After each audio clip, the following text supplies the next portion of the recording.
tuduhan dilakukan oleh para pemabuk. Saya ingin kalian melaporkan secara jujur dan lengkap. Ampun Gusti Prabu. Hamba sendiri tidak tahu kapan mulainya. Tiba-tiba banyak sekali pemuda-pemuda Madangkara yang suka bermabuk-mabukan. Warung-warung tuak dan arak tumbuh seperti jamur. Sementara kami tidak bisa menindak mereka karena tidak ada larangan berjualan minuman keras. Kita basmi saja penjual dan pembeli minuman yang meresahkan rakyat kita itu, Kanda Prabu. Kita tidak bisa bertindak tanpa landasan undang-undang, Mantili.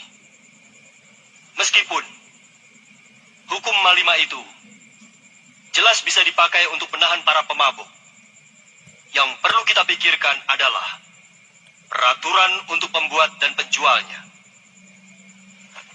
Hamba mohon, Gusti Prabu akan bijaksana dalam memutuskan undang-undangnya. Karena menerapkan pajak yang sangat tinggi kepada pembuat minuman keras dan juga kepada penjualnya. Dan hasilnya cukup membantu pembangunan kita. Tapi ada satu hal yang jauh lebih penting daripada sekedar pemasukan uang untuk negara, Paman Rangga.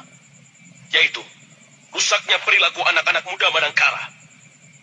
Apakah hasil pajak minuman itu mampu untuk mengobati kerusakan perilaku yang sudah terlanjur terjadi? Iya, itu benar. Kerusakan watak dan perilaku itu sangat sulit untuk diperbaiki. Dan perilaku yang buruk dari para pemuda kita akan memberi citra yang buruk pada para pedagang manca yang berniaga di negeri ini. Akhirnya pelan, tapi pasti, mereka akan meninggalkan Madangkara sebagai tempat singgah perniagaan mereka. Dan kalau itu terjadi, maka perdagangan kita akan mati. Ampun Gusti Prabu.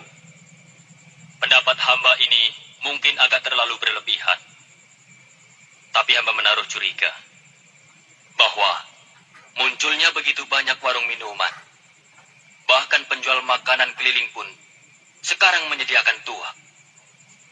Hamba yakin bahwa semua ini ada yang mengatur.